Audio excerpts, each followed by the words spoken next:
Hi guys, it's Amy from Nail Polish Baby 90 and welcome to August Favourites.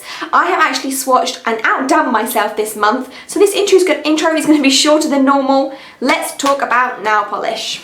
As always, we start with the mainstream brands, and I used one Butter London this month. This is Trout Pout. This is picking up a lot more bright on the camera than what it is in real life.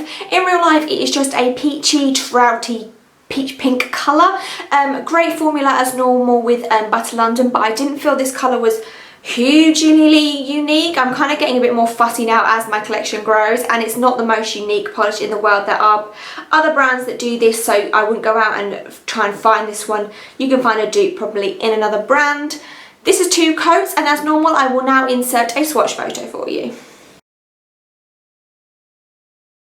I have one OPI, and this one is Pepe's Purple Passion. Now this is one of the ones from the original Muppets collection, which is now kind of old and probably a little bit harder to get your hands on, but if you can, I've got one of my hairs on there. If you can get hold of it, I would highly recommend picking it up. It is a deep burgundy base, and then you have glitter, more of like a purpley glitter in there. I wouldn't say it reflects the name Pepe's Purple Passion because it's not that purple.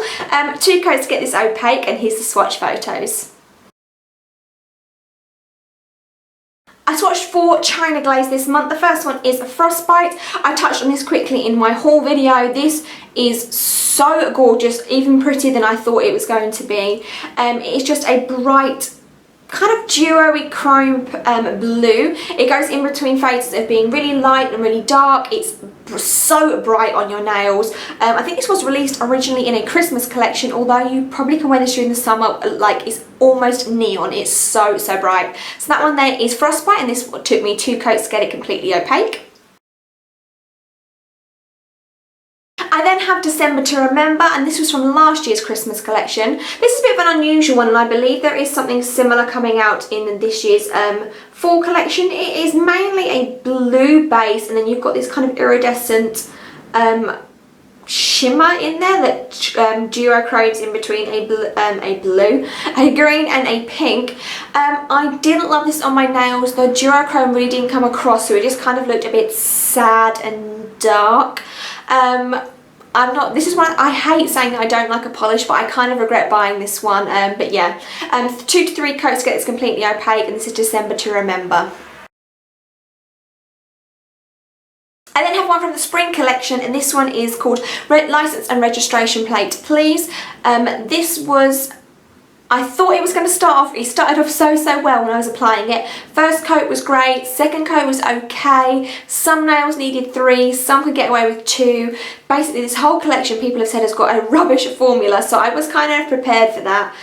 It's a really nice cream, kind of like a dark cornflower blue.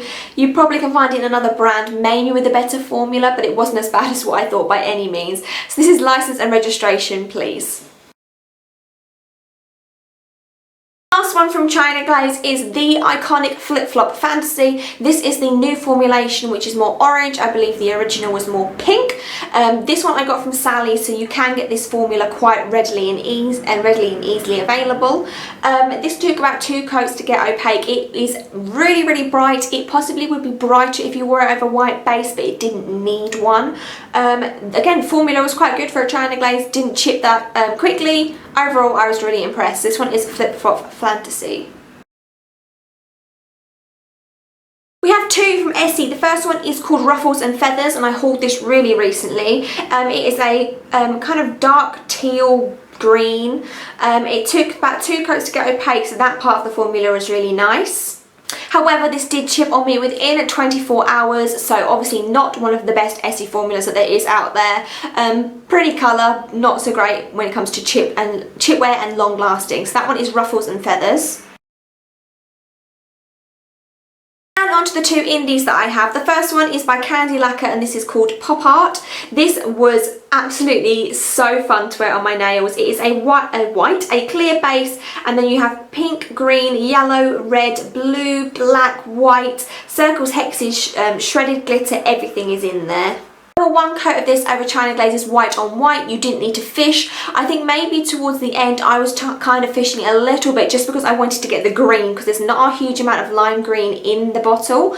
Just where I wanted to get some of the green bits on my nails, I fished a little bit. But if you weren't fussed on what colour you got, this could be quite easily And you could probably get this opaque on its own. It is really, really glitter dense. So that one there is Pop Art. And last but not least, I have one by Glisten and Glow, and this one is called the Moon and Spoon. This one is a dense glitter in a clear base, or maybe slightly blue tinted base. It's got red glitter, gold glitter and blue. I have to say this wasn't one of my favourite dense micro glitters in the world. I feel that the colour worked really well in the bottle, but on my nails it kind of fell a little bit flat and I lost a little bit of the glitter. Even with a really, really thick top coat, it still was slightly bumpy. So I would say that if you're going to wear this, be prepared for the fact that it's probably going to be quite a textured finished. Have a look at the swatch photos and let me know what you think. The other polishes that I was swatching and wearing this month were from the 90 Lacquer Preview collection in collaboration with Native War Paints. I have a separate video and review on them, so I'm not going to bore you and talk about them again. So I will link that down below for you, and those are the polishes that I wore the end of August, start of September. So I will mention this again in next month's video just in case you missed it. So those are my monthly favourites and polishes that I wore in August. I hope you all have an amazing day, and I will speak to you all really soon. Bye guys.